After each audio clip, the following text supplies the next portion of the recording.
Hi hello నమస్తే అండి, welcome to my channel. నేను మీకు ఈరోజు ఉగ్గాని చేసి చూపించబోతున్నాను. వాటికి కావాల్సిన పదార్థాలు: ఉల్లిపాయలు తరిగి పెట్టుకోవాలా, లెమన్, పచ్చిమిరపకాయలు, కరివేపాకు, కొత్తిమీర సన్నగా తరుక్కొని పెట్టుకోవాలా, తాలింపు గింజలు, వేరుశనగపప్పు, పచ్చెనగపప్పు, పసుపు, జీలకర్ర, ఆవాలు, మినపప్పు.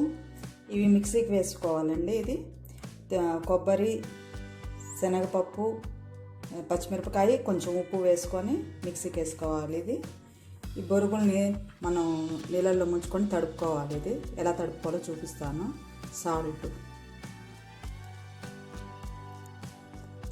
వీటిని ఇలా నీళ్ళల్లో వేసి కొంచెం తడుపుకోవాలండి లోపలికి. ఇట్లాగా దానికి ఉండే డస్ట్ అంతా నీళ్ళల్లో పోతుందండి. సన్న డస్ట్ ఉంటుంది వీటిలో.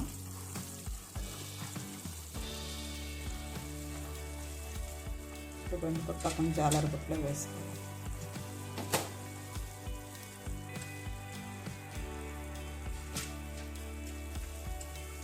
ఇలా కడుక్కొని జల్లెడ బుట్టలో వేసి పెట్టుకోవాలండి. ఇప్పుడు ఒక బాండలు పెట్టుకొని దానికి ఒక పెద్ద గరిటెతో నూనె పోసుకోండి.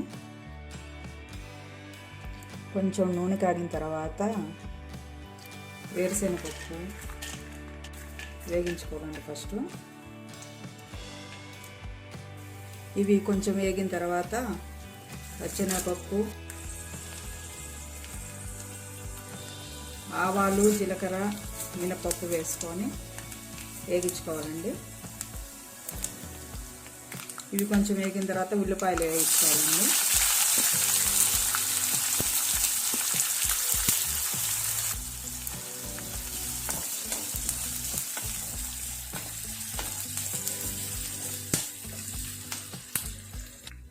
ఇది కొంచెం వేగిన తర్వాత పచ్చిమిర్చి, కరివేపాకు వేసుకోవాలా.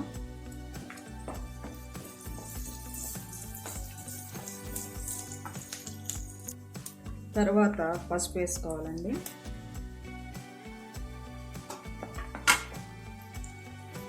పసుపు వేసుకున్న తర్వాత సాల్ట్ వేసుకోవాలా. చూసి వేసుకోండి సాల్ట్.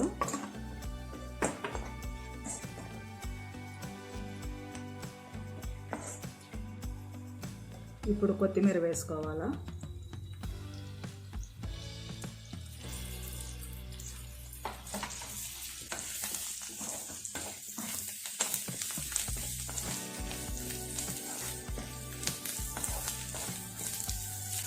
ఇప్పుడు ఈ తడిపి పెట్టుకున్న బొరుగును వేసుకోవాలండి.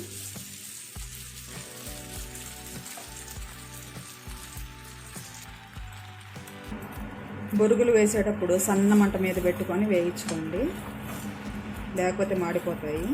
సన్న మంటలో పెట్టుకొని తిప్పుతూ ఉండండి.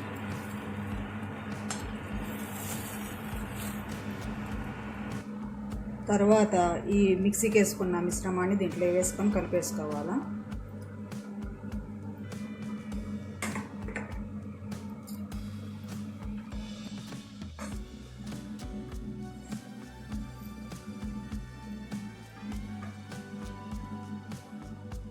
Next lemon పిండుకోవాలండి.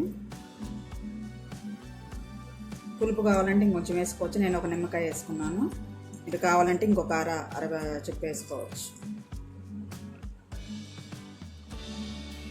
ఇదంతా కొంచెం సిమ్లోనే చేసుకోండి, లేకపోతే మాడిపోతుంది అడుగు. ఇంతే అండి, అయిపోయింది. సర్వింగ్ బౌల్లో తీసుకుందాం. ఇది వేడివేడిగా ఉన్నప్పుడే తినండి. ఉగ్గానిని చాలా టేస్ట్గా ఉంటుంది. మీరు కూడా చేసుకొని తిని ఎట్టుందో కామెంట్ చేయండి. నచ్చితే like, share and subscribe to my channel.